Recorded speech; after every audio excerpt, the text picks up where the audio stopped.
America સાથે વાતચીત પર ઈરાનના વિદેશ મંત્રીનું નિવેદન। વાતચીત પહેલા અમેરિકાની હાર એવું નિવેદન અબ્બાસ અરાઘચીનું। અમેરિકા સાથે કોઈ પણ વાતચીત ન થતી હોવાની વાત અરાઘચીએ કરી છે।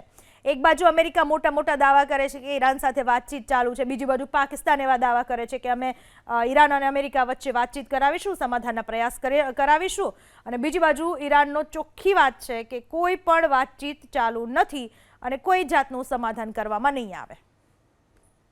તો અમેરિકા સાથે વાતચીત પર ઈરાનના વિદેશ મંત્રીનું નિવેદન। વાતચીત પહેલા અમેરિકાની હાર એવું નિવેદન અબ્બાસ અરાઘચીનું। અમેરિકા સાથે કોઈ પણ વાતચીત ન થતી હોવાની વાત અરાઘચીએ કરી છે।